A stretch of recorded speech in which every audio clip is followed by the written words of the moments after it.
Welcome to the Kings Beat podcast. I'm James Ham, your Kings insider for ESPN 1320 and the Kings Beat. Joining me, Fox 40's Sean Cunningham. What's going on, Sean? Oh man, not too much. I'm actually in the foothills of California. Found a Starbucks nearby our camping site. I'm not a camper. Camping to me is hotels. And I spent a whole night in the dirt. I've got another one coming up.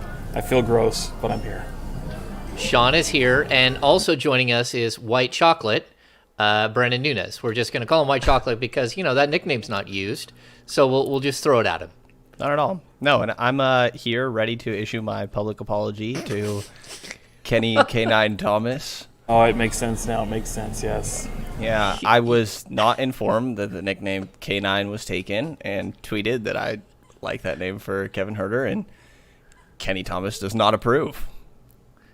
Yeah, Kenny Thomas was K9. And, of course, Jason Williams, in case you didn't know, I got Brenden that Nunes one. I got that one. was White Chocolate. It kind of blew up there. I think it's funny. I mean, Kenny Thomas at least was, like, he was all right with it. Like, it is what it is. Yeah. He was forgiving of me, but I do not think that Kevin Huerter can have the nickname K9. No, probably not. Probably not. And I think Red Velvet is like one of the best nicknames that's in the NBA. I don't understand why we need to go with something different. Okay, so hey, we're doing this live. We don't get to do this live very often, but I'm coming out 4 hours straight on the radio with Damian Barling today. And we had a great show. We had all kinds. Trista Crick is always hilarious. Kyle Madsen was awesome. Jerry Reynolds joined the show, and Matt George finished it off. We had a good day, and it was a long week, but we're probably not going to run this thing that long. We'll probably go, somewhere around an hour, 45 minutes to an hour, just because I'm a bit worn out, but we want to make sure we get our second pod in for the week. So Sean, like he said, is joining us from a Starbucks. His audio is going to be a little bit noisy for those of you who like to complain about things like audio and Sean's audio. Oh, they love to complain. They do love to complain. It is what it is. I think we're going to do a lot. Make sure you guys are active in the chat today because we're going to probably focus a lot on questions that you might have because show prep and everything else when you're camping or working on the radio or doing your other job, which Brenden does all the time, doesn't always happen. So, outside, what's going on? How are you guys? Everything good? I think I'm pretty good. Yeah, I'm a little unclean, so I don't like that. I don't like that element of things right now. But as I get some weird looks in the Starbucks, but yeah, man, I feel pretty good. It's I'm glad Summer League is in the rear view.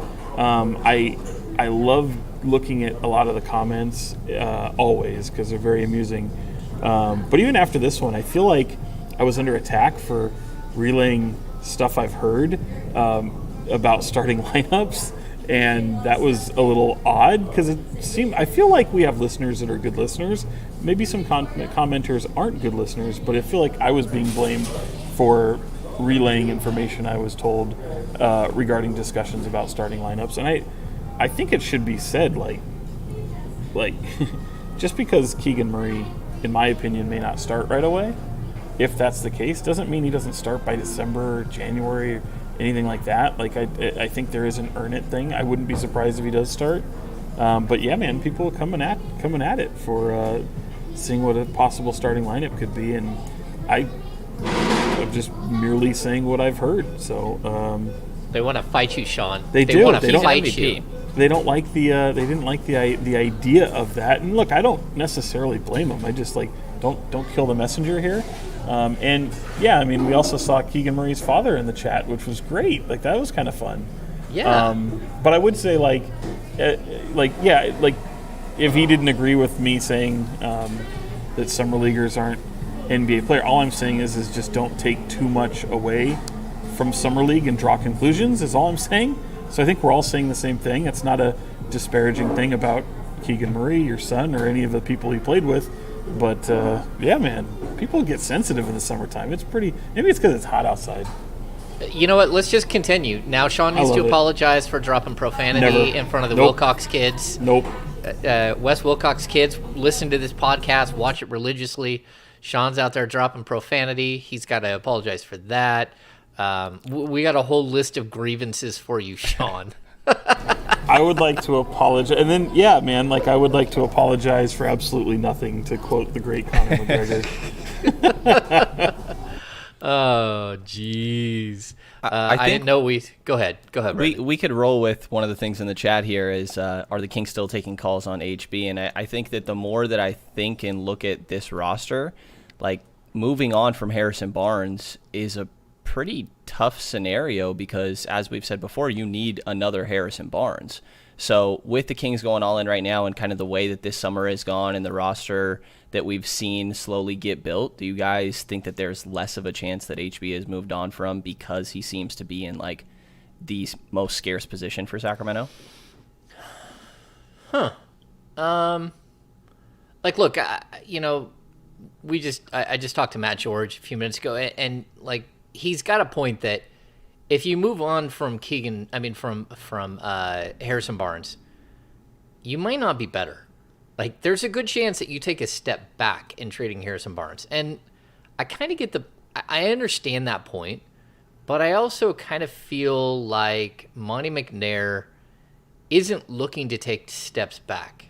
If he makes a move, it's more of a swing for the fence move. I don't think it's trading Keegan Murray Harrison Barnes, sorry. I don't think it's trading Harrison Barnes for like two players that can play the three that are major steps down. Harrison Barnes still does a lot of good things. He's a great community guy. He's great in the locker room. He's great for young players to talk to. He's a stable human being who has a wife and a child, and he does the right things.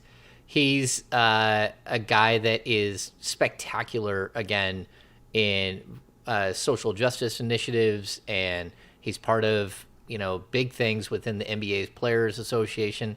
He's a good human being to have on your team. If you're going to move off of Harrison Barnes, I kind of feel like you're trying to upgrade the position, right, Sean? You didn't mention anything about his basketball playing ability, though. But he is good at basketball. Yeah, I was going to say, you got to mention that he's also a pretty damn good basketball player. Yeah, no, he is a very good basketball player, and his defensive numbers were atrocious last year. I'm not going to say it any other way because, like, looking at them, the synergy numbers were like, oh no. But they feel like they're a one-off. They feel like it's the function of dysfunction from the Sacramento Kings 2021-22 season. That it's a blip on the radar. I don't think that his body is falling apart. I thought last year, especially early in the season, he was so good offensively. But I think it took him a lot longer to heal up from the foot injury. He only missed a couple of games, but I think it took him a lot longer to heal up. And I don't know that he was right for a while. And he was surrounded by really bad defensive players. And I think he tried to cover for some guys, and that didn't work. And his defensive metrics were just, like, bad. I think he can bounce back. I think he's still, in my opinion, he's still the third best player on this team. Am I wrong? No, I think that that's about right. I think that like HB, Keegan, and Kevin Huerter are kind of all in a tier together in my mind, and maybe that's overrating Keegan early in his career. Probably is. It might take him a little bit of time to still get accustomed. So I think that you're spot on with that, and like as much as it maybe feels like this is the last year of HB, move on from him now, or you end up losing him and getting no return, like there's a part of me that wonders if the Kings do turn it around this year and it goes well, is there a way that HB does stick around? I don't know. What do you think, Sean? I don't know. I think it's a lot of, every year he becomes more and more tradable, and I think we covered it pretty good in the last podcast, which I think he as a player is open up to so many different scenarios that could come into play with him, approaching the last year of his deal. And if it gets to the point where you hit January, let's say you don't move him and you go into the season and you hit January and maybe you're falling flat of maybe the goals you were looking out for, you move him onto a semi-contending team and it would make sense. I also think that the possibility of extending him exists. However, I just don't see it. I think they'd probably go into the offseason next year and before making some of those kind of decisions. And look, you can do a lot worse than Harrison Barnes. He's been pretty exceptional for his time here in Sacramento, I think, overall as a professional. Certainly I'm always on him to want to make him shoot the ball more because they need him to be a big force offensively, in my opinion. So, yeah, man, like I just feel like he's totally under a microscope right now, and based off what you have, I think he's definitely some trade bait. I think you could make a nice little package, but we're in a little bit of a holding pattern right now, it seems. Yeah, I'll say this too about Harrison. Again, he fits what you're doing, but if you increase the value of the players around him, and I think the Kings have done that. I think Kevin Huerter is a really solid piece to add. I think Malik Monk is a really solid piece to add. I think, again, Keegan Murray is a really solid piece, but also Domantas Sabonis. I mean, he only played 15 games with the Kings last year. You don't have to have Harrison Barnes shoot a bunch of times. I mean, if he's averaging 15, 16 points a game next year, that's fine, because I think you've increased the sort of the offensive potential of the players around him. And I think that could actually play more into his hands where he doesn't have to be that force. And, Sean, you brought something up, like if they get to the deadline and things have fallen apart and, a contending team wants him, you can probably get something good. Well, what if it's the reverse? What if you get to the deadline, you're a playoff contending team, and you're risking losing him, but you can trade him at the deadline, but you might have to take a step back or disrupt unity or do some of those things. That's kind of the danger, isn't it? Yeah, I would think so. I don't think they look at Harrison just money off the books and say, well, that's better. You know what I mean? I think they want to at least hopefully get something for him, or even if it's trying to find that backup point guard that they in my opinion, they need another point guard. However it looks, I think it's something you might be able to address right now, but because the free agency well has pretty much dried up, and it doesn't look like you're going to be much of a player in that regard. So. Could it be a Dellavedova or a Quinn Cook, someone that they've worked out in Vegas maybe? But, yeah, I feel like you're going to explore a lot of options and try to be able to strike and maybe attach yourself to something. But I agree with you guys. I just don't think that looking at Harrison Barnes simply as, $18-19 million off of your salary cap as you enter next summer, looking at that as a positive, I think you kind of want to turn that into something for sure. Yeah, definitely agreed. I think that any frustration I've ever had with HB is, I think, solved if you make him a fourth option instead of third. And, his numbers are nice and he's an efficient player. I feel like he's a little more up and down than what those numbers sometimes represent. There's just some games that HB, I feel like, could step up and be the guy to kind of help slow the game down and recontrol the pace, and maybe you just don't get that quite as often. But like James pointed out, if you have a Kevin Huerter stepping up that maybe can kind of be the third option instead of a Harrison Barnes, or Malik Monk can be the guy to get a bucket when you need him to. I think that with a remodeled role, you could feel a lot better about HB. And that's not to say that I feel bad or anything right now. He's a very efficient player who plays solid defense, plays within himself. He's a really valuable piece. That's the reason that we talk about him as a trade asset, because I think he does have a really valuable skill set. It's just the Kings kind of have themselves in an interesting situation. And what you pointed out, James, I just don't see how in the middle of the season you're pushing for the playoffs. And sure, there's championship contenders that feel like HB could be a difference maker to them. But can the Kings, like you said, make themselves a little bit worse in this desperate push for a playoff race? It's an interesting situation that they could end up in. Yeah, this is the problem with trying to push for the playoffs when your team might not be ready or isn't complete. And it's also the problem with going into a season with something like this hanging over you, right? I think if you could clarify the situation with Harrison Barnes, either by extending him or trading him before the season, that would avoid any type of drama, which I think we've talked about. That's always going to be the biggest issue. The Kings can never avoid drama. It's sort of like their calling card. And I also think, look, we talk about Harrison Barnes as a third option. What if you have 4 third options? because that's what it kind of feels like. Maybe even a fifth, third option. Like, what if there isn't, like, after Fox and Sabonis, what if it's more of a everyone's got equal opportunity?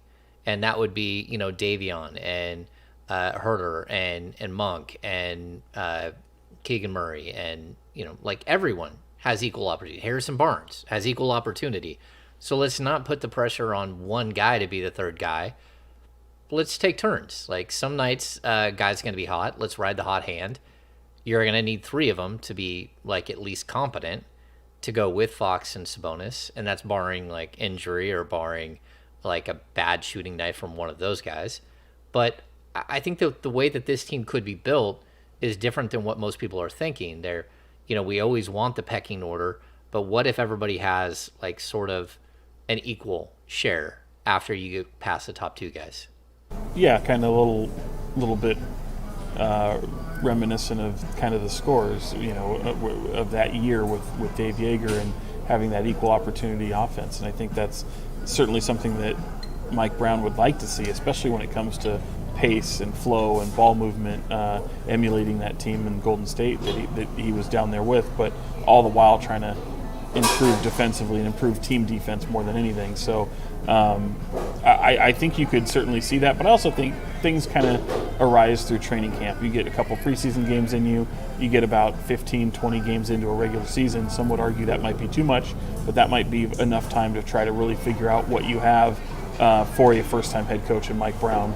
And James, there goes, boom, got it. Oh, shake that one off, pal. Good sneeze. I got to the mute button fast enough. The scramble for the mute button. Well done. But yeah, I mean, to that point, I feel like some of those things will kind of bear fruit that first month of the season. Maybe get into the first 20 games or so, and then you really have more of an idea of what your pecking order is or what your priorities are offensively.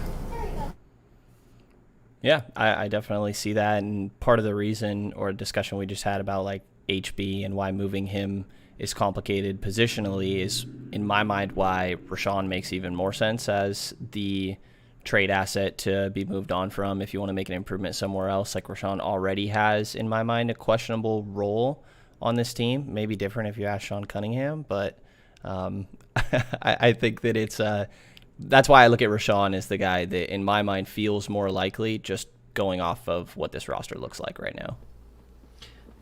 Yeah, okay, so how about this? I'm going to ask you this. What was it, 5 years ago, the Kings had Zebo on their roster. Anytime the Kings got in trouble, they went to Zebo, right? And so 6.60 runs usually stopped at 6. They didn't go to 10. They didn't go to 14. He's a guy that you can count on for a bucket.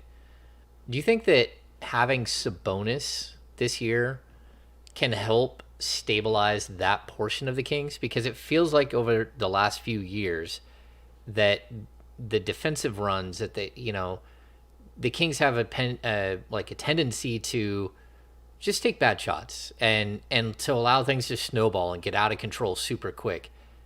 But Sabonis isn't that type of player. You're going to run the ball through him. You're going to make sure that you're sort of controlling the tempo, the flow of what's happening on the offensive end.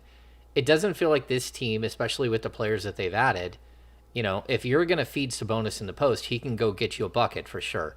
He can also hit De'Aaron Fox on a cut. He can also find Harrison Barnes in the corner or Kevin Huerter on the elbow.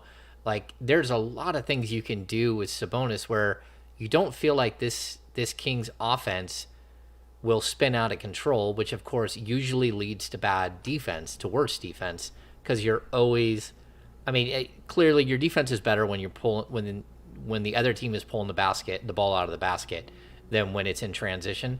So, is that one way that you guys see that this team, specifically this year, and the improvements that they've made, might be able to help control some of the defensive woes just by not getting in transition, but also sort of the consistency of a team on a nightly basis? I think I'd like to see him be, you talk about Sabonis and specifically, I think I need to see him be a little bit more selfish on the offensive end, because I know it was a small sample size from when he came over, but James, how many times would we see him looking to move the ball and facilitate, everyone's just standing around watching him?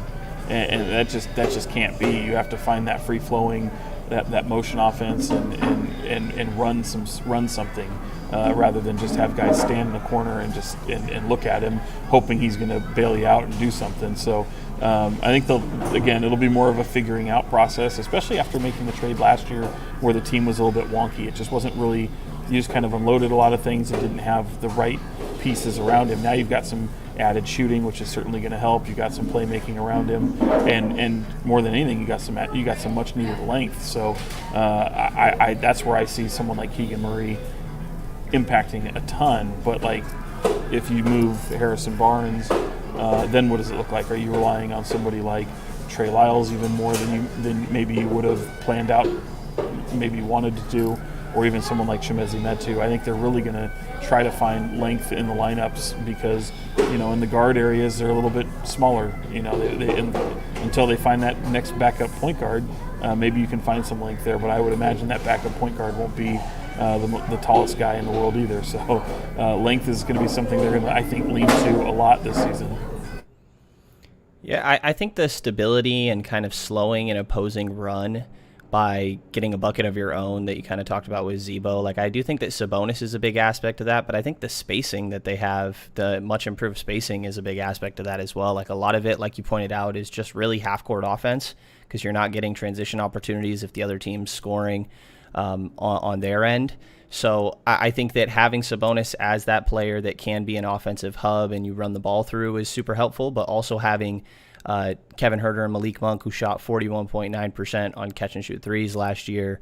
Harrison Barnes was a 40% three-point shooter last year. Keegan Murray looks like he's going to be a really good shooter. So I think that Sabonis definitely does help with the half-court offense, but the spacing around Fox and Sabonis should really help with that as well. And in my mind, there's a lot of ball movement with this offense, a lot of quick touches and cutting and running through Sabonis, but less of him holding it for a long time and kind of surveying the floor and more of him getting it and quickly moving it and a lot of quick touches. Yeah, I'd look at Sabonis too.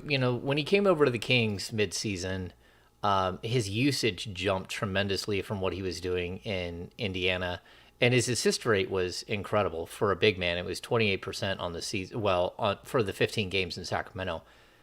When I watched him play last year, I kept thinking that he made so many of the right plays, and his teammates sucked. Like, in all honesty, they let him down so many times, and I thought he was a guy that could have easily had, an extra. He finished at 5.8 assists per game. I thought he could have had 7-something assists per game, and so I'm kind of hoping that we see that Sabonis. I guess the question would be, either one of you can take this first. If you were to point to one thing that, like, how does Sabonis improve? How does he take a step forward? We know he's working on the three-point shot, but that's one component. If he were to have like an extremely successful season, what would your numbers be for him? Is it 20, 12, and 6? Is it 20, 14, and 8? Like, what would be successful for you guys? I guess around that, like 20, 12, and 6.5 is like what he did in that All-Star year at Indiana, and like that's a good season obviously for him. I don't know that it's like fair to expect those exact numbers out of anyone, but I think that that's totally doable from Domas. And I think the aspect of his game that you could see the biggest jump is, it's basic, but just his jump shot. Like I think even from the elbow, that was what surprised me the most when he came to Sacramento, was through all these actions that they're running through him at the elbow, that like, how many times did we see him just turn and take that shot because nobody else is really close to him? So I think the ability to hit that, and also kind of like the issue you saw with D'Angelo Russell and Karl Anthony Towns, is ideally in a pick and roll, you want one person to want to get to the basket and the other one to be more of a jump shooter. And the issue with Cat and D'Lo is they were both jump shooters. The issue with Fox and Sabonis is that they both want to get to the basket. So they kind of clog up their lane together. So I think if one of them can develop a pretty reliable jump shot, and maybe that's Fox's mid-range, but I also think Sabonis having a shot from the elbow, or obviously more ideally from 3, is in my mind the biggest jump in his game. I think he's the disappointing thing. I don't know if that's the right word, but he's only averaged 20 points once in his career, and I think in Sacramento he's going to have to. I want him to have a career scoring year in Sacramento this coming season, because I think he's got to recognize he's the best player on the floor, and he's going to have to be a workhorse for them. Now, granted, he likes to move the ball. They like to play through him. I get all that, but I feel like him averaging 20 points a game is a must. The guy's a walking double-double, and if he's improved his jumper, he's definitely working on that and from the perimeter, I think that's a good thing. But I want to see him be much, much more aggressive in the paint on the offensive end than what we've seen in those first few games here in Sacramento. I guess we could do the same thing, but kind of move around a little bit. De'Aaron Fox. I mean, he had a good season last year for stretches. He also had some miserable points to the season where things didn't work at all. I mean, the 3-point shooting early in the year was bad. The energy level, the break before the trade deadline, and then he finished off the season on the IL with COVID, and no, he had the hand injury at the end of the season. So, what do you expect from him? Because this is the defining year for De'Aaron Fox. It feels like he needs to be the ringleader for this team, and the guy who takes that tremendous step. But what is that tremendous step? Is it a certain amount of points per game? Is it assists? Is it just being more consistent and bringing the same energy every night? 3-point percentage jumping up. How would you sort of look at success for him? To me, it's consistency, but I'll also say I feel like that little sample size you saw of him playing so well when Sabonis came over, and we've talked about it, how Sabonis took that pressure off of him. That to me was incredibly encouraging, and I think he's got to double down on that in the next year. I think that having that pressure relief off of him, to where he can just go out and play and hopefully have the control of the ball in his hands again, but also learn how to play off Sabonis when you're moving the ball through him is going to be paramount. So I don't know that if I have a statistic in mind for him. To me, it's all about the commitment of pushing the pace, keeping your foot on the pedal, but also not waning defensively. He tends to take too many quarters, too many plays off where defensively he's much better than what he shows effort-wise on that. So hopefully Sabonis is infectious on that end of the floor as well for him to encourage him to keep things consistent and going, and hopefully Malik Monk and Mike Brown are as well. So I don't, Brenden, you might differ. I don't know if there's a statistic or a percentage that I'm expecting from Fox every night yet. No, I agree with everything that Sean just said right there, actually. I think that consistency on the offensive end is big, and that's just not having these 10-game stretches where he goes quiet.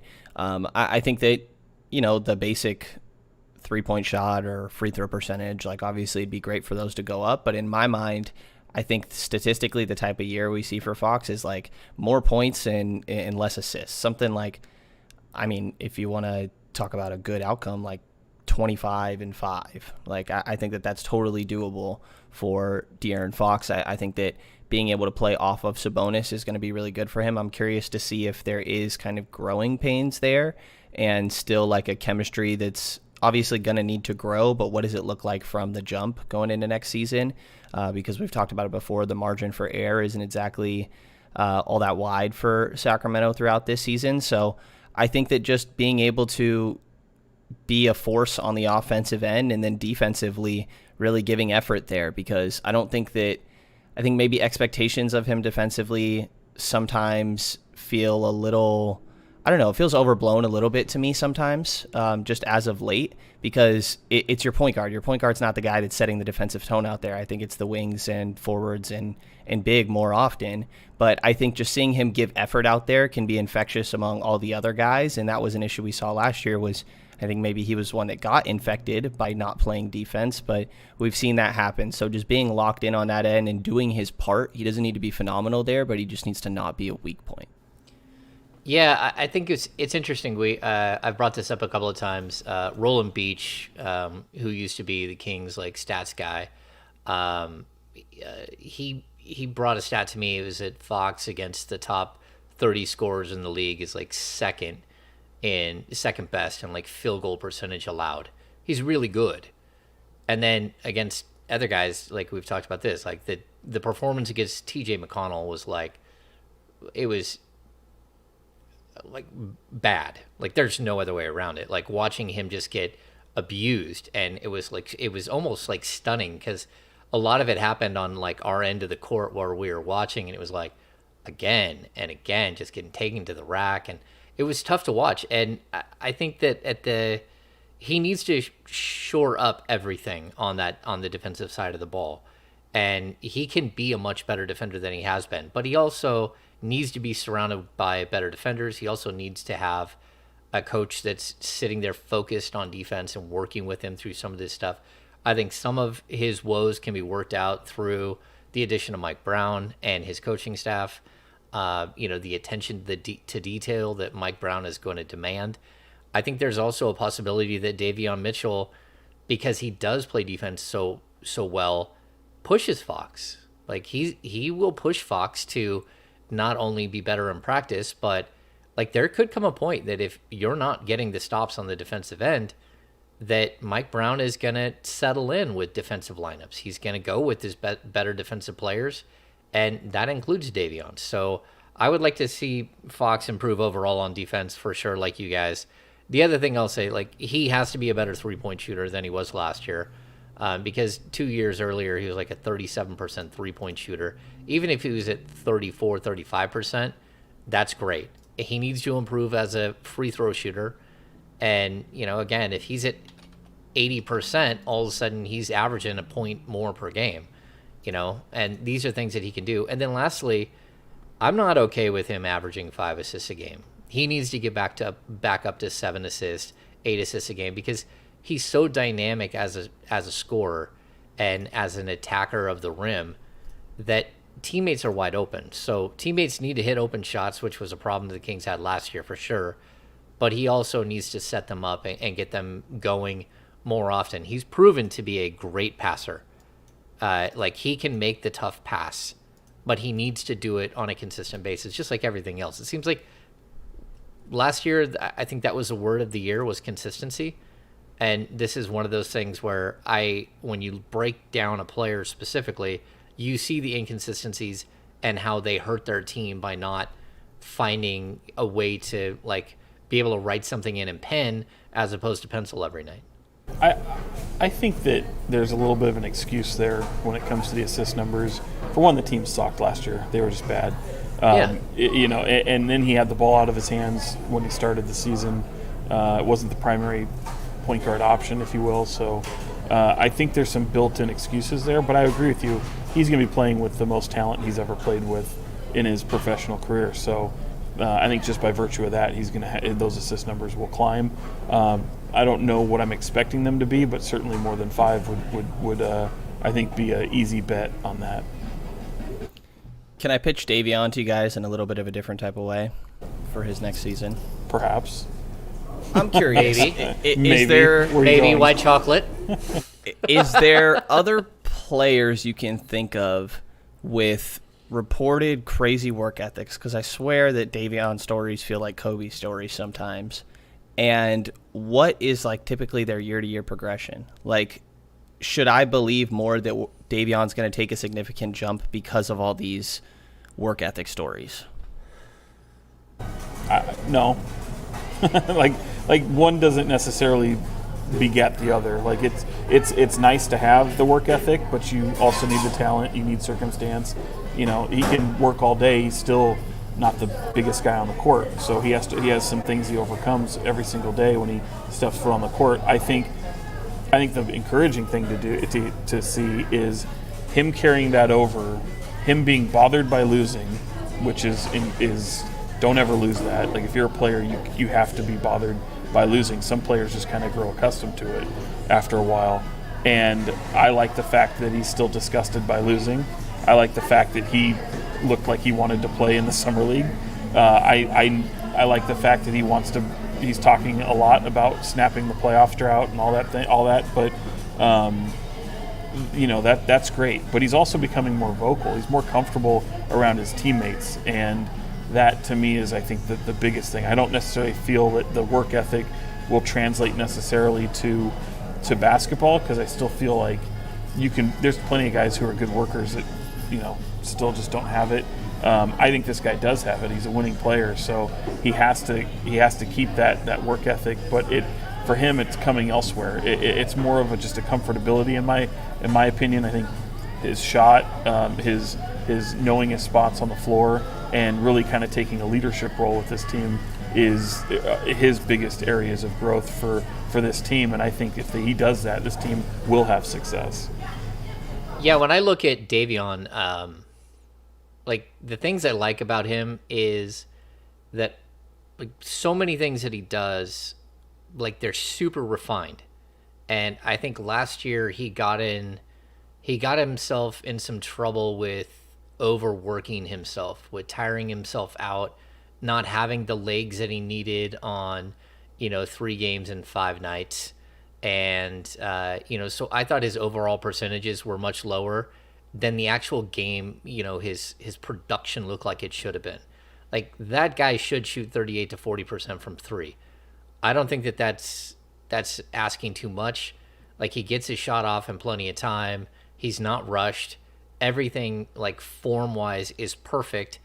The shot didn't go off because I felt like he was just that little bit off, that little bit exhausted the entire season. And I don't mean that, like, he worked out so much on one day that he couldn't play that night and be good.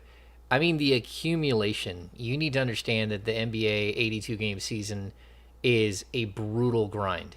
It's not like any other sport. It just keeps going, and it's fast-paced, it's hard, and you can wear yourself out very easily. And I thought that for a lot of the season, I just felt like he was just a little bit off. Everything he does, like when he cuts around somebody and he stops and pops from like 14 feet, it's such perfect form. Everything looks right. There's nothing off balance. There's nothing forced. And so I expect him to get better, but I also have to be realistic, and I think we have to be realistic that he came into the league as like almost a 23-year-old dude. Like, how far up can he go? I know work ethic can make you a better player, can make you more refined, but at the same time, like, how he can't get taller. His arms can't get longer. He can jump a little bit higher, but really not that much higher. I think where his improvement's going to come is learning the league better, learning, defensive tendencies better, becoming a better playmaker for others, which I felt like the best thing that happened to him was that he got a really good long look at being a starter late in the season, where it was his show and he had to run it. And I thought that helped him kind of come out of his shell as a distributor, because early in the season I thought, okay, he's not ready. He might be a year or two away from being a true NBA backup point guard. Now I'm comfortable going into the season with him as the backup point guard, and I think, like, shooting percentages wise and everything else, he's going to be much better. I think with him it's gonna really come down to, like, I don't see him as a guy who can average 16 points a game. Maybe I'm wrong, but I just don't think he'll ever get that opportunity to score that much. I don't think that that's the way a team is going to design it. They have a starting point guard. When he's in the game, he's going to be playing off that guy. And then you have all these other guys that need to eat as well. Malik Monk is going to need to eat. Terrence Davis, Huerter, Keegan Murray. They're all going to want their shots. And so I think he can get better, but statistically, I don't know how much better he can get outside of becoming more efficient. Totally, and I think the efficiency is big. Like you guys are saying, I think his measurables limit his ceiling. I'm just curious what that ceiling still is at the size he's currently at.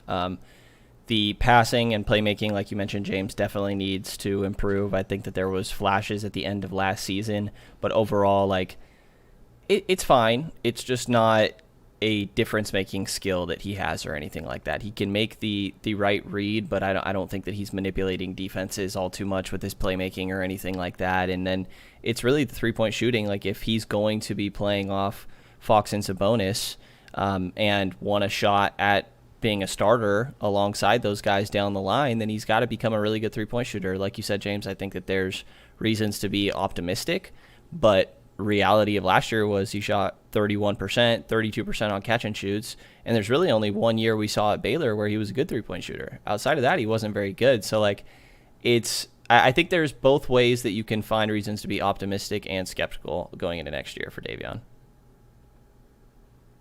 Yeah, I don't disagree with any of that. You hit it right on. I think also too, he's got such a clutch gene, man. Like that alone, I think when you need a play to happen, and he's a guy who can really be on the positive side of some impactful basketball, that's going to keep him on the floor, and just his winning nature and just how good he plays off his teammates is so good. I'm with you, James. I don't know that we're ever going to get to a point where he's averaging 15, 16 points a game.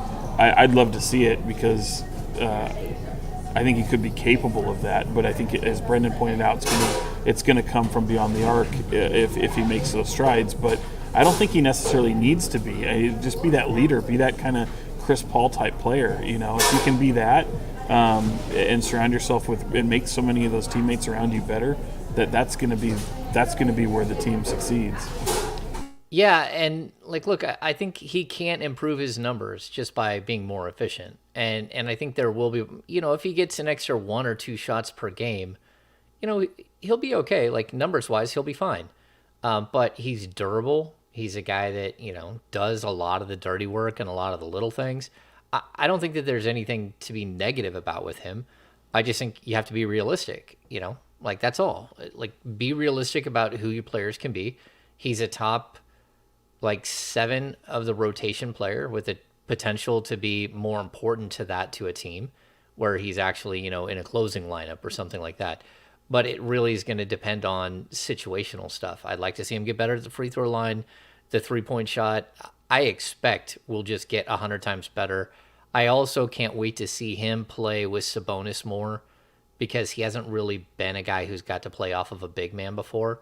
And I think that he could use that to get easier buckets at the rim because a lot of times his buckets are extremely contested. And again, I think that he's a guy that he's going to be in an NBA rotation for a long time. There's nothing that tells me he's going to be a star in the league, but as long as he's a star in the role that he has, which is being the Kings' best perimeter defender, then he should be okay, right? Yeah, definitely. Yeah. I think we saw him impress right from the get-go defensively, and I think that, like Sean pointed out, learning tendencies of players in the league is just that's gonna increase with his time. I think that he could get even better on that, and I have no sort of concerns with him on the defensive end. Could he get a little bit better at navigating screens? Sure. Do I wish he was more switchable? Sure. But it's really all nitpicky stuff when it comes to defense. Does more than holds his own on that end. His personality will be infectious for this team. I mean, he's coming out of his shell. He's really got it. I mean, his teammates just love him, and seeing that being around the summer league team, seeing some of the veterans that have been around him, he's have such a great rapport with guys like Sabonis. That's just going to go so far because last year that first rookie season, and when you're known as this leader and you're kind of trying to impose your will a little bit, now it's going to come a little bit more naturally to him, and I think that's just going to benefit him a lot. Okay, so we covered a few players there. Let's hit Kevin Huerter because he's new to the team, but what we've seen from him in the last 3 years in Atlanta is he kind of plateaued. He's a guy who averaged right around 12 points a game for the last 3 years, 12.2, 11.9, 12.1. So right there. How do you get him to take that next step? And for me, we're looking at a guy who last year averaged 10.3 field goal attempts per game, but of those, 4.7 came from distance. Let me see, 5.6. There we go. And he shot 38.9%. I think that he's a guy that in the right situation with the right passing big, those numbers can jump up pretty substantially. And I don't know if I'm going to put Kevin Huerter at 18 points a game, but if he gets 3 more 3-point attempts per game, and gets closer to like 8 threes per game, which is for a shooter like that and a guy who's going to start, that would equate to like 3.6 points because, 40% from 3, 3 points worth 1.2 points. So I think he could get up to 15, 16 points a game relatively easy just by being in an offense that's catered more to him, to who he is and what he is as a player, and an offense that, like we talked about earlier about, can't everyone just be a third option? But in Atlanta, it didn't feel like everyone could be a third option. It felt like they had like so many third, fourth options that it just got like you had one super giant number one option that's going to chuck a bunch of shots, but then you almost had too many players, too many options on the offensive side, and he kind of got lost in the shuffle. Where if he was used more correctly, we would have seen him get 2 to 3 more 3-point attempts per game. I think for him, what's going to be so great is the shots will increase. He doesn't have someone like Trae Young that's kind of like a bulk shooter. De'Aaron doesn't take 20 shots a game. Sabonis doesn't do that either. So I think the ball's going to move with them, and I think he's going to be the beneficiary of a lot of opportunity. And James, you mentioned 18 points. Like, I honestly could see it. Like, I really could. Like, if you tell me at the end of the year that he's at 18 points a game, it would not surprise me. And I think that's basically based off of just the more opportunity he's going to have. And, you mentioned what's it look like. If he does exactly what he did in Atlanta, I think he's going to be a very, very good Sacramento King. Yeah, it's hard to not think the same. I think my brain is entering off-season mode because the other day I caught myself thinking about Kevin Huerter being in the most improved player conversation next season, and I'm just spending too much time probably debating different random things and forced to come up with random new takes at this point. But I do think that, like, for the reason you guys pointed out, there should be a lot more shots for Kevin Huerter. He only shot the ball at least 15 times, 9 times throughout all last year, and I know that's a lot, but in my mind, the complementary guys after Fox and Sabonis, like, they're going to have their nights. I think that their point totals maybe could be a little bit evened out among Keegan, HB, and Kevin Huerter, and maybe even a little bit going towards Malik Monk and Davion. But I think that there's going to be different nights where somebody is on fire, and the ball movement in this offense should be able to find them in good spots. So I think that there's definitely going to be nights where Kevin Huerter has his games, and like Sean, I wouldn't be surprised if all of a sudden at the end of the year you were looking and it's like, okay, Kevin Huerter is the number 3 guy on this team. Are you guys convinced he's a starter at the 2? I am, yes. Yeah. Yeah, it's funny. We got it from Sean. I think we all are. Like, yeah. No, I'm convinced of that. I mean, from the beginning, it felt like Malik Monk was brought in to be the bulk scorer off the bench, right? The guy who just comes in without a conscience and is allowed free reign and gets a couple extra shots that you wouldn't normally get because he's going to be coming in and given the green light to shoot. I think Kevin Huerter's a lot better defensively than Monk, too. And I know everybody says that Monk got better last year.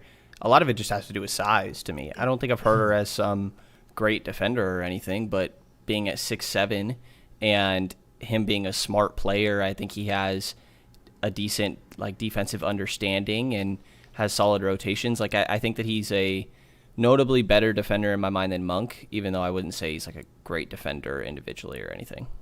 Well, and he gets in passing lanes so well. That's one thing that I like seeing from him because he's like that, a lot like what, maybe not as good as what Tyrese Halliburton was in trying to anticipate passes and be that kind of cornerback and come up with an interception. But no, he does a really nice way of disrupting passing lanes, and I think that's where most of his defense has come from. He also is, let's face it, he's a pretty long dude and can get his can be disruptive, but he does shy a little away from contact a little bit, so it's not like someone you're going to see him, post up in the paint a lot, or try to defend anyone in the paint. But I can see it. I think Kevin Huerter is going to. You mentioned most improved player, man. Like that wouldn't surprise me. I mean, I think you might see somebody like that. It's a little early, obviously, but I'm trying to think of who else might fit that category. Brenden. Who else did you come up with? Davion Mitchell, and that's about it. Maybe Rashawn Oh Holmes. my God! Ideally, how about Rashawn Holmes. how about not Kings players? I did not sit down. That's like the most difficult award to try and predict. With just you never know what guy's going to take a jump, and like I don't know who somebody. It would have to be somebody that went to a lesser team and has a larger role more often than not, like what we saw with Kevin Huerter. I think it's also it's potential for like first or second year players who can take like a monster leap, who come out of nowhere, like or like a third year guy who you thought was good in year 1 and year 2, and all of a sudden like whoa, what just happened there? And I think there are a handful of guys. Like I'm not going to take Herter out of that potential. And someone brings up in the comment section over here, Halliburton is a potential most improved player. That's a guy that could really, because he's going to have an unlimited opportunity. I think Herter, the other thing on the defensive end is we need to make sure we remember that he had to defend the toughest dude the last time, because that's just not what Trae Young does. Trae Young doesn't play defense at all. So Herter had to go down on one end of the floor and defend a tougher player than he will have to with the Kings. Fox will defend better players, and he'll have the ability to sort of get more of a natural matchup. And I think the good thing too is he's 6'7".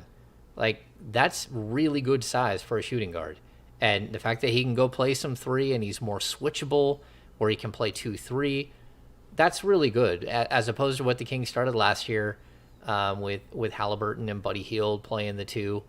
I just think he gives you a lot more flexibility. And I think that's a good thing for the Kings. I think they're going to find like him to be a shockingly perfect fit for this team.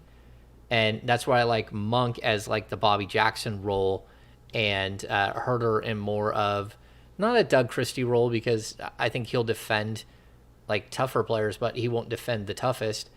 I still think it's a good fit. It's a good fit for this roster. And most importantly, in my mind, he also provides ridiculous spacing, like from beyond the arc, couple steps behind it, and he's happy and willing to pull it. And the spacing on this team should be pretty good, as long as they don't play 2 centers at the same time.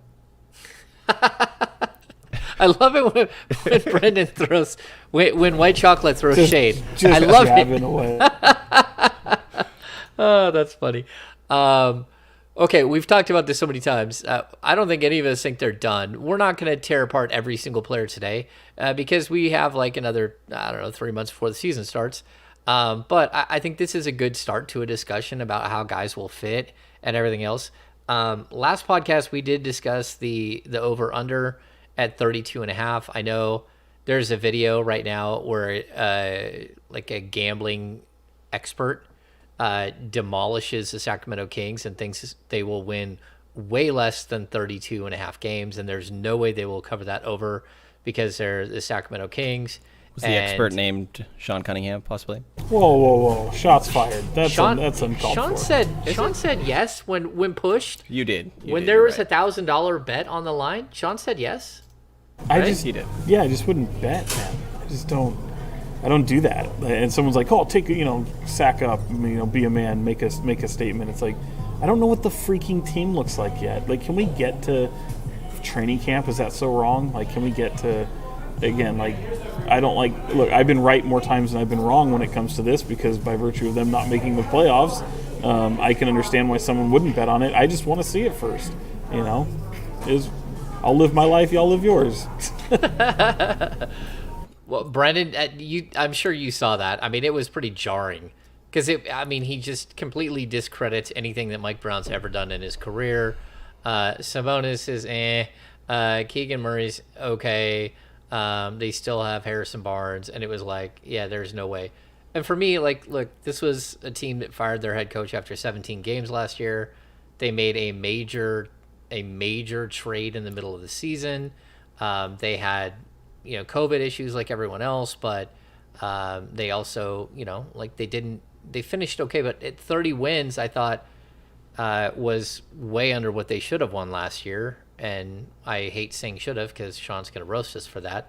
But when we get to it, like, it's hard to imagine a team that has a stable head coach that's going to be here for at least the next 2 seasons at a minimum. He could get the 2 buy 2 get 4 deal that the Kings usually hand out, but there's also a possibility that this is a stable guy that helps his team improve. But then on top of that, like having Sabonis for an entire season, having Keegan Murray added to the mix, having Huerter and Monk, and everyone coming in as of right now healthy and focused on one goal, it seems like a 3-win improvement over what we saw last year and the chaos that was last season. The Kings should probably be able to get there without trying that hard, it seems like. Yeah, absolutely should. It would, if you're Wes and Monty, like I said last podcast, like it would feel like a failure if you do not. So I can understand that, but just when you manage your expectations, like I laugh at somebody who gets like the audacity to expect good things from the Kings, because you just don't see it. And it's not being a hater, guys. It's not. It's just like Sean being an like SNL fan. Mr. Lowered Expectations. Like, there are some people who get excited, and I want them to get excited. You should get excited like that. Be excited about your team. But don't be arrogantly stupid and expect things right out of the gate from Summer League that someone could be Rookie of the Year or someone could be an MVP or an All-Star. Like, that's just foolish, man. You're just setting yourself up for disaster. And that's why that just shows how starved people are for any little level of success. So I get it. Be optimistic, be excited. There's nothing wrong with that. Yeah. We have okay, what do you think? Go ahead, Brenden. Sean just sounds like he's been hurt too many times. Like, no, I'm not hurt. It's like I've been doing this too long, and they're like it's not just it's not just Kings fans. Like, you will see fans who tend to get a little bit over their skis on certain things, and I just shake my head and go, I don't know why you do that to yourself. It's like because then if it doesn't happen, then you just like, I don't know. Do you feel completely let down? Does it ruin your day? Like, I don't know. It's not something that I feel like people should be a little bit more realistic. And the reality is this team has not been good. Hopefully this is the year that changes. And again, I said when Mike Brown got hired that, yeah, he's here the next 4 years, whatever. I feel like the playoff drought will snap under Mike Brown's watch here. But it'll also happen by them having talent around them, and I think they're well on their way. What does it happen this year? It would not shock me if they are a losing basketball team at the end of the season. Okay, so let's field a couple of questions to finish this show off. We'll call the question portion of this the business of basketball, mainly because I haven't organized anything else for the business of basketball, but it is what it is. Megan asks a really good question. How badly do the Kings need a backup point guard? If you're running everything through Sabonis, can you just get away with a good ball handler? I don't think a third point guard is going to see any time on this team, barring injury. So I think they, of course there will be injuries, so they will see some time, but that's why I kind of lean more towards, like, you might as well give a guy like Quinn Cook an opportunity if you're going to bring in a third point guard and say, look, man, if there's an opportunity, we need you to come in and be, like a lightning rod. We need you to come in and score as much as possible.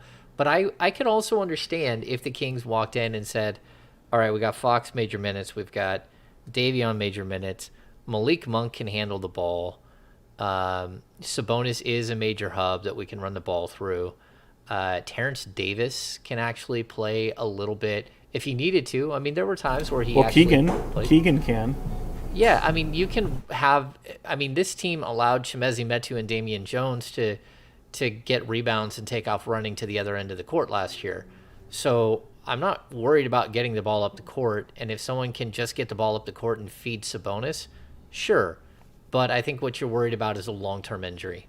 I almost wish that the Kings had a two-way contract where they could have a younger point guard that has some experience that you're bouncing back and forth. I think they need a third point guard in the worst way. You're right. It's not necessarily that they'll play a lot, but you need depth, and you need quality depth. And whether it's a combo guard, whatever, positionless basketball, you need another ball handler on this team, in my opinion. I think that they definitely do, in my mind, for just the sake of like breaking case of emergency. If Fox or Davion go down, then you need to have another option there. I don't think it's a guy you're giving consistent minutes on a nightly basis, but if you need to at the same time, like I wouldn't hate trying a lineup where Sabonis is out there and then it's Malik, Huerter, HB, and Keegan Murray, like no traditional point guard, and maybe you can get away with that. So I think maybe that gets tried, and the Kings have 14 roster spots right now used up and two ways. So there is a question in my mind of like, do you go third string point guard or do you need another wing? Or do you feel like Moneke and Okpala kind of already fill those roles? So I think there's a little bit of question there, but I do see why like a third string point guard makes a lot of sense to be added here. Yeah, I still think they need a legitimate backup small forward, but that's just my own feeling. And I understand that they've got Huerter that can slide over and you can run a bunch of 3-guard sets. Terrence Davis can play a little bit of 3. We saw it last year, and actually they were really good when he was at 3. For some reason, like when he was in the starting lineup, they actually had a nice little run.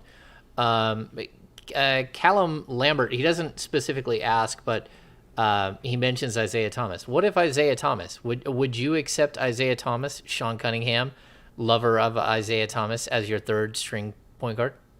Yeah, I think you could maybe do better, but certainly I think, I'd give him a look. I think you need more of a distributor probably than a guy that's going to come in and try to chuck.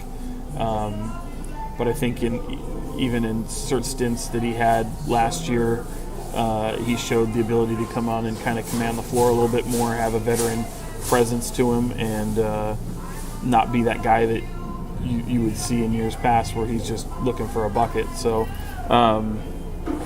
I think you could do better, especially on the defensive end. I think you need someone that's going to be a little bit more of a two-way player in that regard. I'm fine with IT. I mean, I guess I get a lot of crap for being a Celtics guy, but that's the one thing that I have in common with a lot of Kings fans is my love for Isaiah Thomas, because he was obviously phenomenal for those Boston teams. The whole, fourth in MVP voting and all of that. And I know he's not that same guy at all, but I think, again, when you're talking third-string point guard, it's not a guy that, in my mind, I'm relying on minutes on a nightly basis. And here and there, he's a guy who's been in the league for a while and can fill spot minutes as long as he's understanding of that being the role that's expected when he signs with the team, then I think that's fine. I personally would like to cover IT, and maybe that's influencing me a little bit, but like I'd rather have a DJ Augustine. I'd probably rather have a Quinn Cook, and I think like Dellavedova is a conversation, so it's not like IT is the clear best option or anything like that, but I wouldn't mind it. Where are you at with it, James? Yeah, I mean, I love Isaiah Thomas. I don't think a third string point guard is going to play that much for the Kings, mainly because I think Fox is dedicated to trying to play as many games as possible this year. I think Davion Mitchell is a guy that, we still live in the age of COVID, so we have to worry about that as like an issue. So depth is a big deal. That's why I almost like the idea of like a two-way that you can bring up and can play the point. That's running your G League squad, but like has an idea of what he's doing. But I don't know. Like again, I love Isaiah. If he was the answer, I would be like, all right, well that's fun. If he wasn't, I would understand it too. I think again, like Quinn Cook, DJ Augustine, they're probably better options. But I also don't think that there's going to be much need for it. We'll kind of wrap this question around. Dean, Monk can have a breakout year, a Lou Williams type player, star off the bench. What do you guys think about that? Do you think that they are getting Monk at the right time? And is there potential for Monk to be that Jordan Clarkson, Lou Williams, Jamal Crawford type guy that just comes in and throws flames? I hope he feels that way. I really do. Because I feel that's where he's going to be best suited on this team. I think his confidence is at an all-time high. I think he's going to try and come in and win the two-guard starting spot, though. But to me, I feel like he'll be the guy off the bench, and he's just going to have the brightest green light possible. I think it'll be fun to watch. I think if he can duplicate what he did in LA last year, because again they didn't have a lot of bright spots down there, and he was kind of the beacon for anything that went right. Hopefully he can carry that into Sacramento, because they will need someone like that. I mean, James, we've talked about it before in previous seasons where you almost don't have enough guys who are selfish enough to take shots, and the one that just kind of comes to mind is when they made the trade and Terrence Davis comes in and he's just chucking. He's just like, none of y'all going to shoot? I'll shoot. Yeah, I got it. Hold my beer. Right. I think he can absolutely take that opportunity for himself. I think the same. I'm interested to see what the Malik Monk experience is kind of like. I'm curious how often I'm going to feel frustrated, like he's trying to do too much in that process, but it's a fine line between that and having the green light and kind of providing spacing. And like, is he still going to have like just one of Fox and Sabonis alongside him, or how often do we see him playing alongside both of them? And I think that changes what sort of his role is on the floor at any given time. I was kind of messing around thinking about this the other day, like what Kings players are most likely to win X awards, and all of them are pretty unlikely, obviously, but like I think Malik Monk was the first one that came to mind for Sixth Man of the Year, obviously, for the Kings. But after, it almost had me questioning, like, could even Davion be in that conversation if he took a jump? Could Rashawn Holmes be in that conversation because he's not a starter? You know, you never know. That's what happens when half your team is six men. Oh, wait. Fair enough. No, I mean, I think Monk has the potential to be a lot of fun. I'll say this too. Like we've talked about how much De'Aaron Fox needed to have like one of his friends. Like bringing in Monk was good for De'Aaron Fox. I think having Fox there is going to be really good for Monk, because we talked about the great season he had last year, and it was okay. I mean, it was like, 13 and a half points a game or whatever, like 13, 14, whatever it was. It's not like he completely changed the narrative on himself. I mean, yes, he changed it a bit, but, this is a guy who came out of college as like a starting shooting guard, and now we're talking about whether he can be a six man. Like, I really do think that like this is an opportunity for him to get right where he's comfortable, where he has a friend as well, and can kind of take his career to the next level and progress where, for the first 4 years, he didn't progress hardly at all. And then, he had a decent fourth season, but his fifth year was better. But overall, I think that he's a guy that, maybe you are getting him at the right time. That's really the question. Are you getting him at the right time where he starts to understand what he's up against in his career? That, he got a 2-year deal, but this could be the last 2-year deal. If he doesn't build on what he did with the Lakers, where does he look after he's done in Sacramento? And I think that's something that people forget so often, that if it doesn't work in Sacramento, a lot of times you don't get another opportunity in the league. How many times has that happened? I mean, it's a place where like it is an outpost when it comes to the NBA. And if how many, like the first team I covered, seven players were gone within a year and a half, but like Darnell Jackson, Luther Head, Antoine Wright, Jermaine Taylor. That's some PTSD right there. Naming off some of those players. Pooh Jeter, Hassan Whiteside, Dante Green. Like it's tough, right? So you need to show up in Sacramento and you need to say, hey, look, I'm getting a reboot, and I'm going to come out here and I'm going to prove myself, and I'm going to help the team win. And so I like the idea of him being like a six man. But I also know that there could be limitations on who and what he is. I mean, for him too, it's like, I think it was beyond statistics for him. I think he kind of resurrected himself as a professional last year, and he was around so many big-time players like LeBron, AD, and when they went down with injury, like he came in and was able to kind of give them hope in a way, give them some stability, which is something that you wouldn't have thought of thinking to yourself, Malik Monk and stability 2 years ago. So I think it was a resurrection for him. I think it was something that showed what type of player he's capable of, and now he comes to a team that's greatly going to need that, as opposed to him being that break glass in case of emergency when AD and LeBron go down. So he factors to be a really big time player here in Sacramento. They didn't get him to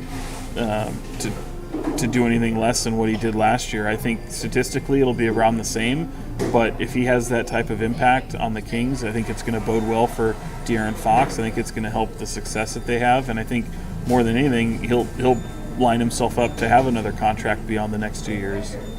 So Sean just said 40 wins. Go ahead, Brenden. Is that what I said? I think I heard 42, but what's my guy Kenny Caraway always say? The media. I think what's encouraging is that, like kind of we've said throughout this episode now for a couple different guys, there's a few options of players that you could see having somewhat of like a breakout season in a way, or taking a notable jump, whether it be because of increased role or just the right time of year. I mean, surprisingly, a lot of the guys that they added that make them better in the immediate are also pretty young. So that definitely factors in. But I think it's encouraging that there's 3 or 4 different guys on this roster that you could see taking a big jump and going into next season. Yeah, I think you're right. There are more players on this roster that can take jumps than maybe I originally thought. I mean, of course, we think Davion can take a jump. We think Huerter can take a jump. We think that Keegan Murray can, be better than what people thought. And then on top of that, Malik Monk fits into that category. I mean, even if things fall apart for certain other guys, I think Terrence Davis is a guy that could come up and, he's in a contract here. He wants to prove that he belongs. He was playing really good basketball before he got hurt. He's a guy that, maybe he does make sense and does have a good run, a good, stretch of games where he puts himself back on the map. Okay, if you guys are still watching, make sure to give us a thumbs up and subscribe. If you're a first-time viewer of the Kings Beat podcast, thanks for joining us. We do this all the time. We don't do live shows all the time, but we certainly do shows all the time, twice a week. And we will continue doing that all the way through the summer, even though some of them might be like interview shows and stuff like that. We'll figure it all out. But on top of that, we're like super close to 2,000 subscribers, so that helps us. Make sure to subscribe. And we're having a good time doing this. Do we have any last second questions that you guys want to throw at us? Sean, you got something? One. Brenden, did you finish Godfather that night? I did. Yeah, report card. Very good movie. I didn't know it was ending when it did. It kind of doesn't leave you fulfilled necessarily. Definitely has me interested to watch the second one, which will probably take place before the next recording here. I very much enjoyed the movie. The character development is very well done. And like I said, it doesn't feel like a movie from the 70s. It's such a perfect spot where you paused because you're seeing like Michael is like this young, almost innocent war hero guy, and then as soon as he comes out of that bathroom, you're like, oh, there it is, and that's when he becomes Michael Corleone. So yeah, what a great film. Hey, Sean, have you watched The Offer yet? No, I haven't seen The Offer yet. I'm planning on seeing it soon. I think what I'm going to do though is go through Godfather 1 and 2, skip 3, and just go right to The Offer. That's how I'm going to do that. Yeah, so I'm gonna go watch the movie again. It almost feels like it's like an Easter egg like movie, like where it just shows like the little eggs from the actual Godfather, where you're able to tie things together, and it's so well done and such good pace. It's got a really good pace to it. So that's something that I highly recommend, because it's a companion piece, really, is what it comes down to. And especially if you guys are just watching the movies again, you're going to be like, oh, man, this is good. Yeah. Was number 3 not good? I enjoyed number 3. To be honest with you, I think I saw number 3 first. Like someone, my aunt and uncle called my mom said, "Hey, The Godfather 3 just came out. Can we take the boys?" Which was weird because we never went and saw movies with my aunt and uncle, and we went and saw The Godfather 3. But it was, what is it, 1993? So, like, I'm a teenager, and then I went back and watched The Godfathers after that because, again, like I grew up in an era where once The Godfather was out at the movies, like there wasn't a good, you had to wait until like 1978 before you could actually rent movies at home. Like you had to wait for them to come on TV, and that didn't happen with a movie like The Godfather. So things weren't like they are now, where a movie comes out of the theater and then like 2 weeks into its bomb at the theater, they put it out on TV where you can stream it. It wasn't like that. Yeah. Anyway, so this is the first movie that I owe both of you old men a thank you for having me watch. You're welcome for Swingers also. You're also welcome for Swingers. I don't think you totally understood it, which is fine. And if you didn't laugh at There's Something About Mary, come on, Brenden. I did at moments. That was a solid one too. Goodness. If we're ranking, Godfather clearly is number one. And well, then The Godfather is one of the greatest films of all time. Yeah. I'm just confirming, Yeah, it is. And then Something About Mary. What we need to do, though, stop it. What we need to do is find out something you're going to recommend for us, because I will bet you... the Minion movie, maybe? Which one? I'm just joking. Do we have to dress up to go see it? Yeah. Is that what you're doing? No, I'll have to work on. I'll have to brainstorm and get back to you guys. There we go. All right, I think that's going to do it for this edition of the King's Beat podcast. We will have a happy hour coming up. I'm hoping it's next Thursday. I'm working on it this week, like completely threw everything off, because I had to work radio all week and. Sitting in a chair for like 4+ hours is not easy, especially when you don't have a very good back. And Go get on one of the boats tomorrow, James. Yeah, that's a whole nother story. There might be a possibility, but it's got to cool down a little bit because I can't get in the water. I have some stitches on my leg. So, long story. Anyway, okay. Yeah, I'm all right. Yeah, it's another one of those things. Like getting older sucks. Just everyone should know that getting older sucks. It doesn't matter. Like we joke with Brenden about watching movies, but like it's good to be 24 years old and not have seen a bunch of movies, because then at least you're 24 years old and you got a lot in front of you. Sweet. All right. So we're gonna try for the happy hour next week. I will alert everybody. I'll be writing this weekend. Sorry, there hasn't been a lot of writing this week, or any writing this week, because I've been hammered. Filling in for Kenny Caraway. I thought you were saying you've been hammered, drinking. No, I will be in a few minutes. Yeah, that's happening tonight. I got to be honest. It's been a long week. It's been a long week. So, Sean, be careful up there in your camping. Good luck with that. I will. And by the way, final thing, I'm not a big state fair guy, but watching Nemias Queta experience certain American fare for the first time, that was highly entertaining.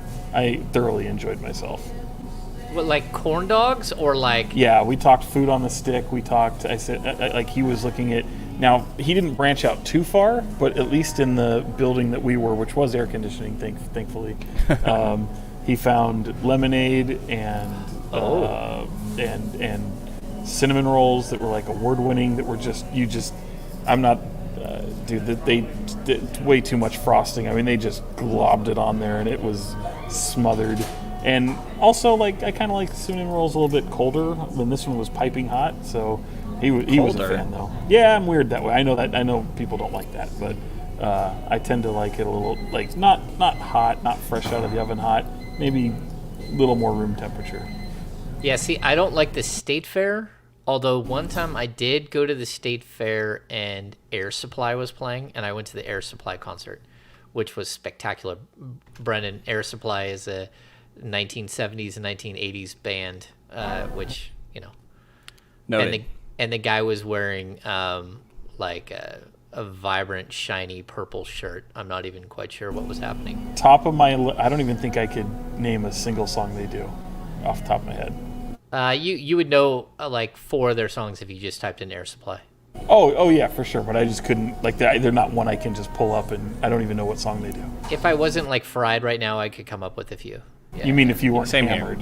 If you weren't hammered. Well, no, I'm going to be dry. hammered later. No, I'm fried right now. I'm going to be hammered in a few minutes. But yes. All right. So do we have any final thoughts? Do not. Just, good episode. We got Sean to say 40 wins, and that's all I needed today. Godfather 2? What? Yep. When did I say 40 wins? Was it 50? I might have misheard you. We booked it. I don't know. Yeah. We already put your bet down. Yep. You guys are terrible. Terrible. Terrible. Someone's gonna hear that and they go, but Sean said 40 wins. Sean said 40 wins. That's what happened. All right. No final thoughts from Sean? Camping can be fun for certain people. I don't get it. I have dirt under my nails. This doesn't happen to me. This doesn't happen. All right. Let's see. Final thoughts. Stay cool. This weather's been brutal. Just walking the dogs is unpleasant for us and for the dogs. I feel bad for their little feet on the concrete. That's Kenny gonna do it. Thomas, my bad. Oh, Kenny Thomas. Yeah, Did he you were really gonna- come after you, or was it Kings fans that came after you? No, well, no, Oh, no, he was responded. responding quite a few times to people in my tweet. He's coming out with merch that has canine on it, so might have And you're going to be something to front do of the with line, it. aren't you? Yeah, You're yeah. gonna be front- yeah. you That better makes be. perfect sense that he's coming out with merch now Yeah. that this happened. Yeah. I am the real canine. That's what his merch will say. Yeah, awesome. All right, well, that's going to do it for this edition of the Kings Beat podcast. We'll be back on, I think, Tuesday with another episode. Maybe we'll go live. Maybe we won't. Before you leave, make sure to give us a thumbs up. Make sure to subscribe to the Kings Beat podcast. So for Fox 40's Sean Cunningham, and of course White Chocolate, Brenden Nunes of the Kings Beat, and the Kings Pulse podcast, and the Kings Herald. I am James Ham, your Kings insider for ESPN 1320 and the Kings Beat. We'll see you very soon.